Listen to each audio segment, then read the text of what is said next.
Oh, I was so afraid when I was going to come out of that air vent one day. Nothing's going to come out. It's just a nice little... die. I think it's got to be a squirrel, right? Oh, it's a squirrel. Do you think it's one of those fly squirrels? I would die. I had fly squirrels in my house. I actually catch them. I had a flying squirrel. Yeah, I catch them. I catch like 4 or 5. It was so cool because have you seen one flying squirrel like up close and personal? Those things have like big, huge eyes, and they look like a mix between a mouse and a. Oh, here you go. Oh, are we? Yeah, we're recording. Oh, I didn't know. Sorry. Do you think I was talking to you? Just. I thought you were talking to me. I only talk to you when we're recording. Talking. All right, here's the music.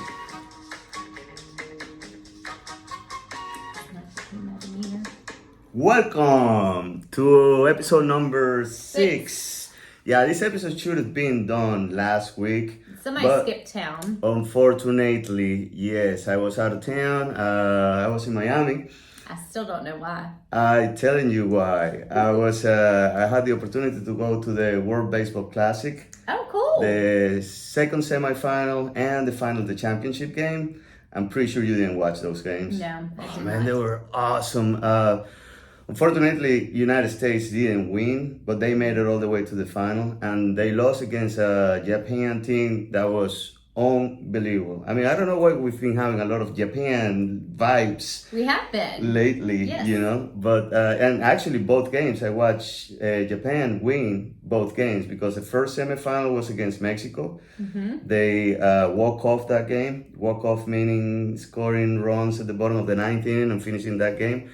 And then the final game was really good, but the best part of the game was the final at bat. There's this Japanese guy called Shohei Ohtani. He struck out. He's the best player in Major League. He's the best player probably in the history of baseball. He can pitch, he can hit. He's amazing. And then he struck out the best hitter in the world, Mike Trout, to finish the game down by 1 in the bottom of the 9th inning. And I was there. Sorry. That's all right. I'll forgive you this time. I miss recording those because that was on a Tuesday night, came back on Wednesday, and then we just couldn't match. Couldn't make it work, but that's all right. I'm going to make up for it today. We're here, episode 6. What are we going to talk about today, Allison? Food, one of my favorite things. Is it one of your favorite things? I love to eat. Yeah? Yes. What do you love to eat? Anything, except eggs. I only like eggs if they're in a cake or a cookie. Can you say that again? I only eat eggs if they're in a cake or a cookie. Like, oh, you mean like already like baked? Battered. Okay, yeah, I was picturing that you're gonna have like an omelette with a top of a cake or a cookie made. No, okay, so that's the only thing. That's pretty much the only thing I can think of. Do you that like exotic foods like crickets and? I mean, there's not much opportunity around here to eat crickets, but. Yes, they do. There's a ton of crickets out there. They just don't sell them. I don't know. If you dip them in chocolate, I might try it. But so I'm a big fan of seafood. But wait a second. I'm sorry to interrupt. You do not eat omelets? No. With bacon and cheese? No. How about a bacon and cheese and egg sandwich? No. Really? I'll eat bacon, cheese, bread. No egg. No egg. It's a texture thing. I don't know. And the smell. No. Interesting. Nope. How about, never mind. Go ahead. So you were saying, what are your favorite foods, Allison? Seafood's one of my favorites, for sure. Mm-hmm. Pasta. Give me carbs all day long. Mm-hmm. Seafood, do you like oysters? They're not my favorite. Raw? Not my favorite. I like mussels. I love mussels. Well, actually, I think I love the sauce that I cook the mussels in. Because then you dip the crusty French bread in it. Mm-hmm. So good. What else? Any sort of pasta. We had pasta last night. It was really yummy. Well, you don't look like you eat a lot of pasta. You know? It's what we call our cheat meal. Special times. So if you love, let's say you love pasta, right? What's your favorite place around here to eat pasta? Catch 22. Pasta you ever go there? Yeah, but I don't. Yeah, I've been there. You know what? I think I did eat the pasta there. I'm very particular with pasta though. So they have it's a shrimp and crab Alfredo. Okay. And it is so good. I haven't tried that one. It's really good. And they just got new wines on their menu. And You know how I am about Italian wines. So, what are your favorite places to eat overall? Not just pasta, overall in Chapin or on the lake? On the lake. Okay, so my favorite place to eat in Chapin is probably Catch 22. Mm-hmm. We used to go there every Friday night. Knew all the bartenders, cooks, chefs. So it's just a great family-owned restaurant. So we love going there. During the summer, if we're out on the lake, we usually will go by Rusty Anchor or Catfish Johnny's, which is the outside place because, you know, you can roll up in your bathing suit, cover up, grab a quick drink. You know, when I moved here, it was only Rusty Anchor. Yeah. And then they added Catfish Johnny. And for so many years, until probably 5 minutes ago, when you enlightened me, I thought that they changed their name from Rusty Anchor to Catfish Johnny. And I think both names are pretty cool. I mean, if I'm going to start a restaurant on the lake, Catfish Johnny, it'll be a cool name. So, go ahead. So, we like going there. Liberty on the Lake, apparently they have this new guy who's making these fabulous Bloody Mary drinks.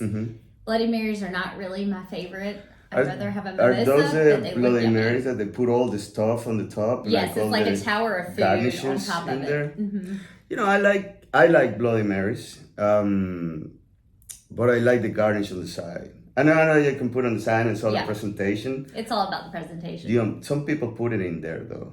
I've seen people putting the stuff in there and they're just like eating and drinking and drinking the whole thing and mixing the whole thing. I don't think it's not for me. So what is your favorite thing, food-wise? If you could have any meal. I love seafood too. You know, I actually do like the sushi that they put here in Koi. Yeah, it's pretty good. I think that's a very decent one. I like Chapin Chop House. They have good food in there. I think that the chef is good. I used to like I wouldn't say I used to like. They just changed chef and they changed ownership on the Timberlake Country Club. I heard that. Yeah, actually we're gonna have Gerald. He's on the board of Timberlake, and he's gonna talk to us about the club, about the golf course and the restaurant, what's going on in the restaurant. One of the good things, my favorite things about that place was that you can actually make a reservation. And if you're on the lake, if you're on the boat, you just park on the marina and they will leave a golf cart in there. Oh, really? So you get off the boat, you go on the golf cart, you go and have your dinner in there, then come back on your golf cart, get back on your boat. I had no idea. Let me tell you, it makes you feel like you're worth $1 million. You know, it was pretty cool. Not sure if they're doing that. We're probably gonna have to ask and confirm. But it was one of the best things too, and actually it took me longer to go by boat, but it was just so much better. We never got out there last summer, so when I heard they were closing the restaurant, I was super bummed about that. But now that I hear they're reopening it under new management. They are reopening, and actually why don't we play Greg's interview and let him tell us what's going on with the club. Sounds good. All right, and here we are with our friend Greg Gerald. Greg, how you doing today? Doing great. How you doing? Good. Thanks for coming on today. Happy to do it. Okay, Greg. So the main principal question that we have for you is what's going on in Timberlake Country Club, specifically with the restaurant. Okay. Well, obviously we're in a transition period right now. Some things happened with Griffin's Chop House, so therefore we had to take over the restaurant. So now Timberlake Country Club is running everything at Timberlake. So taking over the Country Club, we had to hire a chef and some sous chef or assistants in the kitchen as well. We've done that. And since mid-February through now, we have been in a transition period, hiring more employees, getting good wait service, bartenders, a front manager, and we've now gone to a full menu. We've done this for the last week or so, and things are looking really good. We've had really good reports for the most part. Obviously, we're still growing, and we've got new employees, so they need training to make sure we do things like we'd like for them to do. But our whole goal is to make Timberlake Country Club and the club, which is the new name of the restaurant, the club, a true country club. different than just a standard restaurant, because a lot of people keep coming back. We have over 530 family members now, so that's a lot of people, and they keep coming back, once or twice or more a week. So we want to make sure they get good service every time, and the food is good as well. So that's where we stand. As far as pricing, things are going to be less expensive. It's going to be more family oriented, a much more variety on the menu as well. You can get things cooked. I wouldn't say cooked to order, but if it's something that you like, a fried fish, you can get it grilled as well. So if you want that preference, which oftentimes that's what I want. So give us an idea of what kind of food will y'all be serving at the club? Well, we've got appetizers that, standard, that you would see in any restaurant: dips, shrimp, peel and eat shrimp, things like that. We'll also have po' boys, shrimp or chicken, po' boys as well. Then the menu is going to be a standard, burgers, shrimp dishes, pasta, a wide variety, I would say. More of an American style, what you would expect at a typical restaurant. But there'll be specials as well. So we will always have a steak, a pork available, but there'll be specials with a fish dish or a pork or a steak dish every night as well. Now on Tuesday nights, we started this theme that will be running a worldwide theme. So each Tuesday night there'll be a different theme to the type food we're serving. And I think, if I'm not correct, I think I'm right. Tomorrow night, Tuesday this week, it'll be Greek as well. I saw that advertised. That'll be neat. So, Greg, what are the hours going to be at the club? Okay, so at the club, it's Tuesday through Saturday, 4 to like 9 or 10. Obviously, is when members decide if they want to stay a little bit later, especially on Thursday, Friday, or Saturday night. As far as brunch on Sunday, we're going to have an Easter brunch. And then after that, we hope to start a weekly brunch on Sunday as well. But stay tuned for the details around that. I think it'll run probably around 11 to 2 or 3 on when the brunch does start up. But I know that's what it's going to be for Easter, 11 to 3. As far as the club downstairs, that's still going, and that's open every day. Mm-hmm. We're a golf club. We want to be there to offer things to our golfers, whether it's basically cold sandwiches, a hot dog, things like that. We'll probably up that menu as time goes on. Right now, in the fridge, we have cold sandwiches, some salads there, hot dogs, and of course, refreshments, things like sodas and Powerade, water, Gatorade, of course, beer, craft beer, and the bar is up well for mixed drinks. And one question that I get often, this is open for public, right? You do not have to be a member to go and eat there. You can go there every time of the week, anytime, right? No restrictions? That's correct, except for Mondays. There'll be a restriction on Monday unless you want to come as a guest with a member. Mm-hmm. But every other time it is open to the public, yes. Okay, and that's for all levels of memberships? On Monday? Mm-hmm. Yes. Well, obviously we have social memberships, golf memberships, different age levels, whether you're young or older, or if you don't live here full-time, you're national. We have those memberships available, and those members can come anytime, obviously. Mm-hmm. And Monday's the day we've kind of reserved for members to come for the events that occur on that day. Awesome. Sounds good. Yeah. Question: when you say you talk about who specifically, who makes the decisions, the operational decisions on a daily basis? Is it you? Is somebody else? Is a consensus of people? How does that work? Well, we have a board, mm-hmm. 7 board members that make the big decisions, and then on a daily basis, we have someone in a pro in the pro shop for mm-hmm. golf. And that's Craig Malone. Mm-hmm. He's been at Timberlake before, but he's new. He just started in February. He's a local guy, and we're fortunate to have him. Glad to have him there with us. And he has a staff that works for him every day in the pro shop. As far as in the office, we have a staff there, an office manager, and others that assist in the office that all report to the board as well. The office manager is Julie Colson, so she's usually there. Most of the time, she's usually there Tuesday through Friday. Sometimes she's there on a Monday. If she's not there on a Monday, we have others in the office on Monday are there to take phone calls and take care of questions related to membership, etc. As far as the restaurant, we have a chef that runs the kitchen, and we've hired staff. All the staff members, including the chef, are employees of Timberlake Country Club. We have bartenders, we have the front waitresses staff, hostesses, and we do have a front manager as well.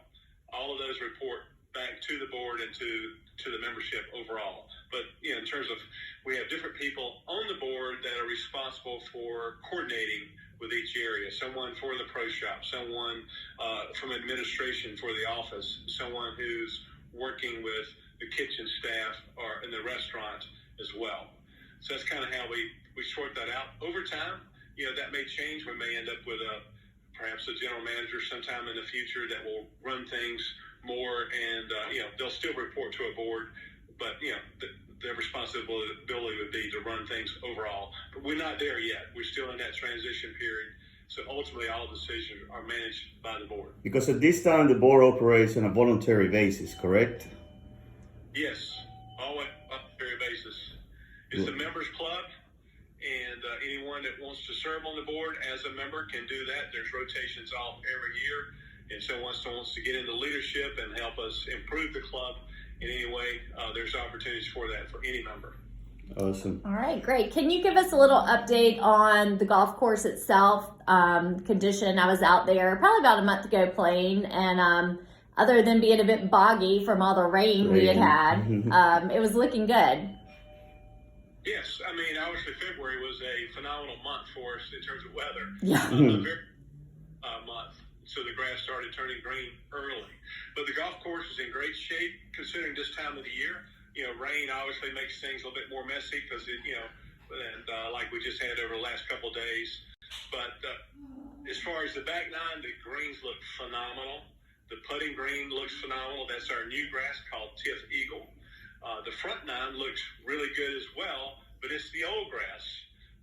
It's a different Bermuda hybrid, so we're going to convert that over to Tiff Eagle as well. And that process will do the same thing we did last year. We'll be doing it on the front nine, and that will start in June and run through mid-September. So during that period of time, that's 2.5, 3 months, we'll be doing 18 holes on the back nine during that period. But as far as golf season, starting now through the end of May, it's 18 holes. All 18 holes will be open. So we'll make sure the folks who want to play golf, that's the peak season in the spring, are those months, and we'll be fully open and ready to go. I will touch on membership.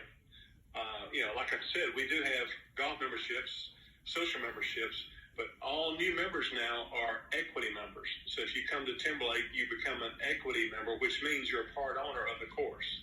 Okay, we're a member-owned course, so you put up some equity numbers at that point in time, and then you become part owner of the course, and that's how it'll move forward as we continue to grow.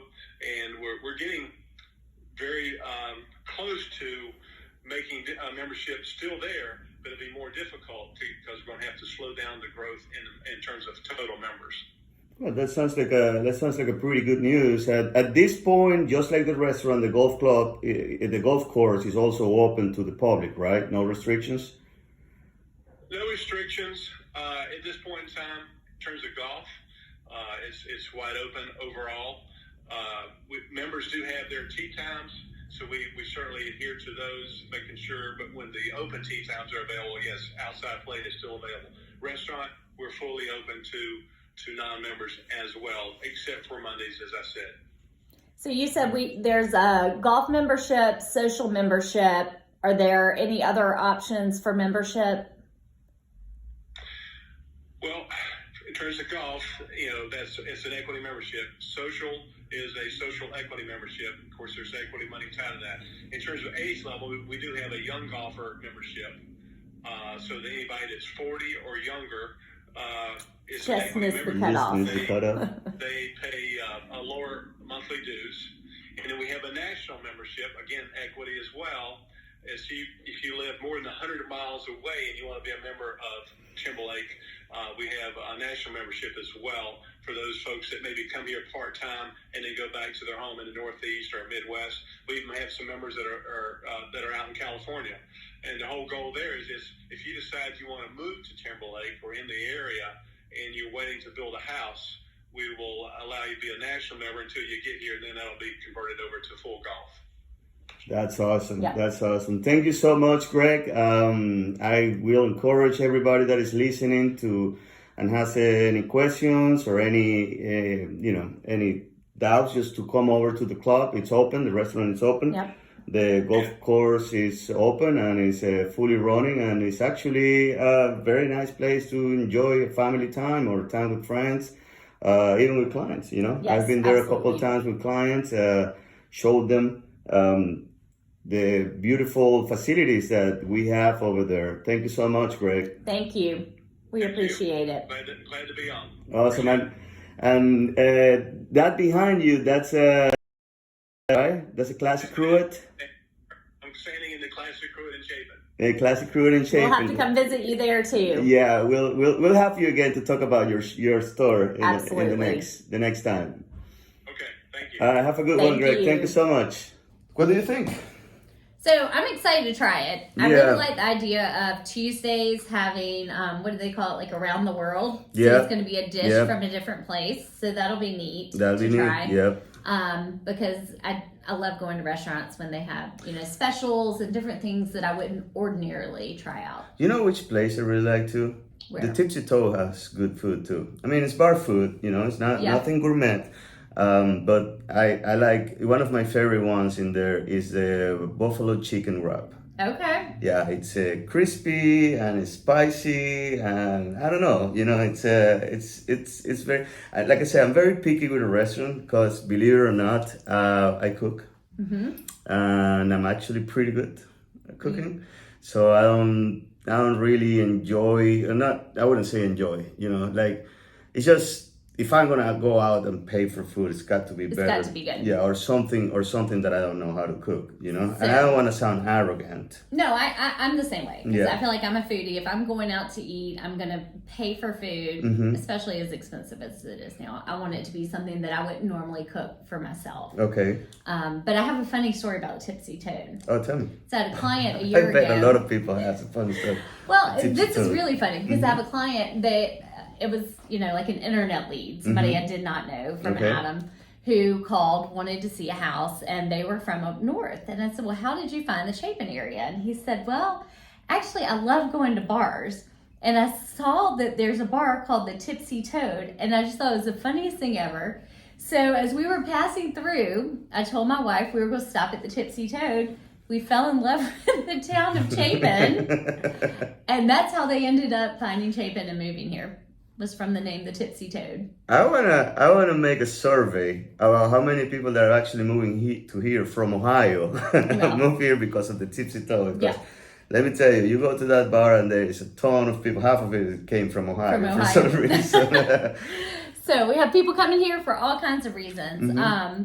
Tipsy Toad it's definitely bar food, but if you want good Italian food, Mm-hmm. have you been to Aladia's in Irmo, the one on Highway 6? Yes, I have. So yeah. they just kind of revamped everything Mhm. over the last couple months, Mhm. and it is fabulous. Do you want to know a secret place? And they have half price wine on Wednesdays. Do you want to know a secret place? Yeah.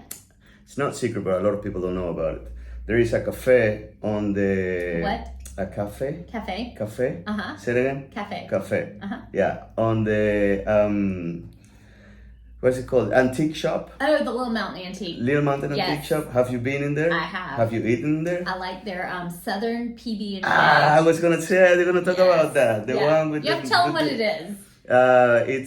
It's just like it sounds. It's like a bacon jelly with bacon. It's and pimento cheese, Pimento cheese. bacon, Correct. and a jelly jam. Uh-huh. Yes. Oh my God, it's So delicious. It's not kinda the wanna go in. PB&J I grew up on. No, but it's. I remember the first time I want to try. I was like, let me just give it a bite because it sounds like I might either really like it or I might Yeah. hate it, and I don't even try anything else. You know, every time I go there, and I just don't try anything else. Well, and I love that all the restaurants we're talking about are locally owned, not Yeah. chains, Yeah. small business. Oh, Sorbas. Zorba's, Greek yeah. food. Greek food. They actually cook very, very, very well in there. Jimmy's a friend of mine, and he actually tried. Did you know that he ran one of the oldest, not the oldest, before Griffin Chop House in Timberlake Country Club. He had Purple Martin in That's there right. for a while. I guess it was a couple years in there. So he ran it there. It's his food. I think that his Greek food. One of my favorite dishes in Sorbas is the Greek sampler. What is that? The Greek sampler has feta cheese. It has I don't know. I don't remember. I know how it's called, but it's like an empanada. It's like a dog fry. Is it spanakopita? Is that what that is? Yeah. How do you say it? Spanakopita? Spanakopita? Yeah.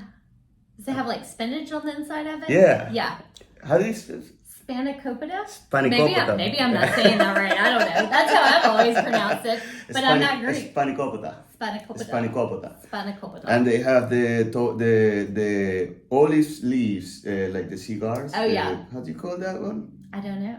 Man, I should look at the menu It's because now I look the like rolled olive leaf? Yeah, those are delicious. And the What's inside of it? rice, and yeah, it's like a mix of rice and different vegetables. I mean, it's delicious. That's my favorite one. So Sounds good. yeah, the Greek sampler has like little bit of everything. It's got some pita bread, you know, and has some hummus in there. You know, hummus. So if homemade hummus in there, so I you say can hummus, have but hummus. hummus, potato. HUMMUS. Hummus. Hummus. How you call the car the Hummer? Hummer. You don't say Hummus. a Hummer. There you go. Hummus. Hummer. HUMM. Yeah, but you're saying hummus. You're not saying Hummer. The car and the Well, Hummer. You just corrected yourself. I guess I did. So what else? You've hit on most of them. Yeah, I mean, we're probably gonna miss somebody. It's gonna be like, man, you Hey, didn't talk if we about my missed you, restaurant. Let us know and we'll have you on the show. Yeah, well, it's not like we're Show Joe podcast. Rogan and have 5 million people listening to us. Yeah, I mean, we It's have at least 5, right? And those 5, probably my mom listening to it 4 times in a row. No, you know what's cool? No, you know what happens is when you miss something, that's when you know people are listening, because then you're going to get called out on it. Well, I was cutting my hair the other day, and the girl was like, "Oh, you have that show with the blonde girl." The blonde girl. I have no name. No, Allison. Yeah. She's Allison. Cool. Yeah. Yeah, awesome. Well, I'm hungry now. Me too. Where are we gonna go? Tipsy Toad's right across the street. It's probably the only thing open before 4 too. And we have 30 minutes already. Yes, we do. So thank you, Greg, for being on the show. It's very informative. Yeah, it's great. I would definitely. Everybody should try the club. The club. Yeah, Yeah. that's a new name. The club. The club. The club. I I like it. I like Catfish Johnny's name. I really do. I think it's so cool. And it's 2 restaurants now. Wow. Mind blown. All right. See you thank next y'all week. for We listening. promise you that next week we're gonna have on a Wednesday. On like Wednesday, we yes. said, I'm not gonna get any more sneaky trips anywhere Please else. Maybe if I do, we can do it remote. We'll have to. Yeah, I mean, people are missing us, right? Yeah. My mom is. Hi, Mom. I'm hearing by screaming about it, but you know. All right, guys. See you next week. Bye. Bye.